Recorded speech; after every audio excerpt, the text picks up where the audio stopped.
नमस्कार। चलिए मेरे साथ एक सफर पर।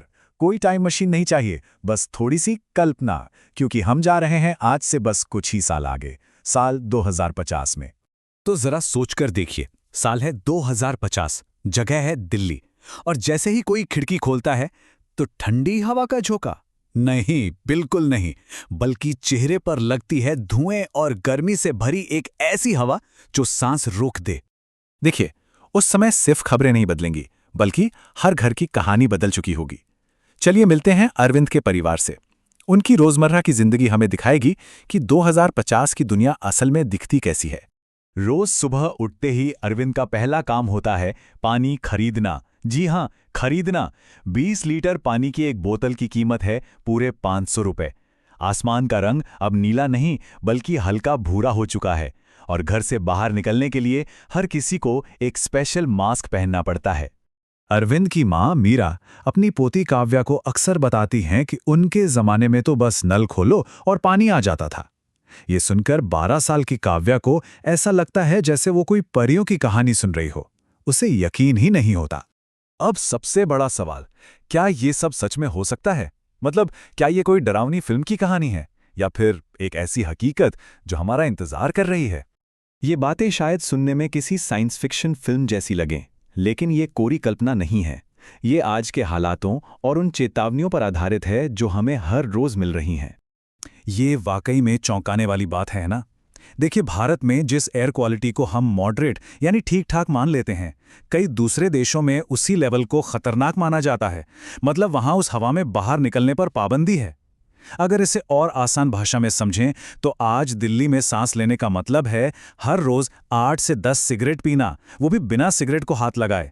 यूनाइटेड नेशंस की एक रिपोर्ट का अंदाजा है कि 2050 तक दुनिया में 20 करोड़ क्लाइमेट रिफ्यूजी होंगे। ये वो लोग होंगे जिनके घर, गांव या शायद पूरा का पूरा देश ही समुद्र में डूब चुका होगा।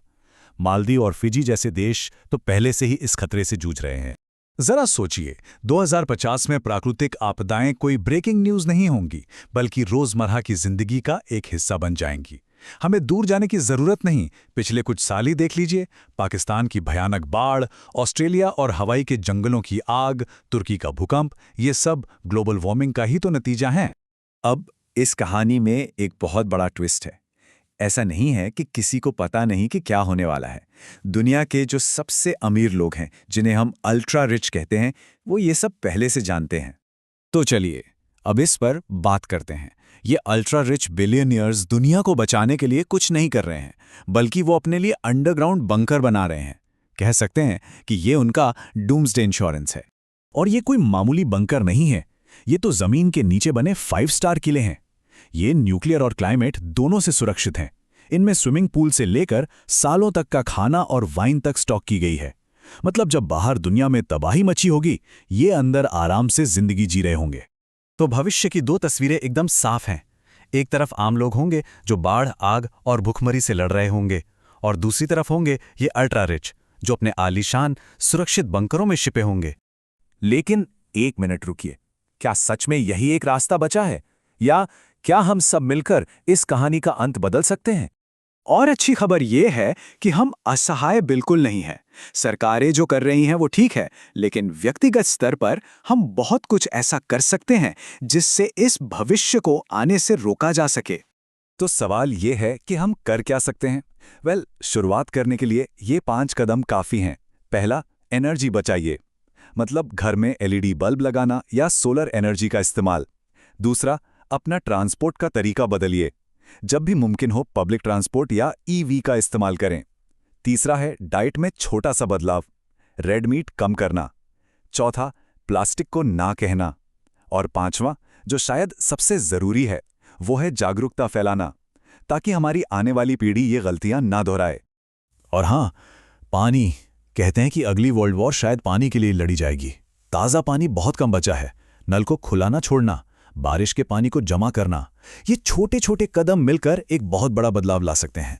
और अच्छी बात यह है कि बदलाव की एक लहर शुरू हो चुकी है। 2020 के बाद से ईवीज का इस्तेमाल बढ़ा है। लोग सिंगल यूज प्लास्टिक को लेकर जागरूक हुए हैं, और सरकारें भी सोलर पैनल के लिए सब्सिडी दे रही हैं। बस हमें इस रफ्तार को और तेज करना है। आखिर में बस एक सवाल, अगर हम में से हर कोई मिलकर सफाई नहीं कर सकता, तो क्या हम कम से कम मिलकर गंदगी करना तो बंद कर सकते हैं? सोचिएगा जरूर, क्योंकि भविष्य हमारे ही हाथों में है।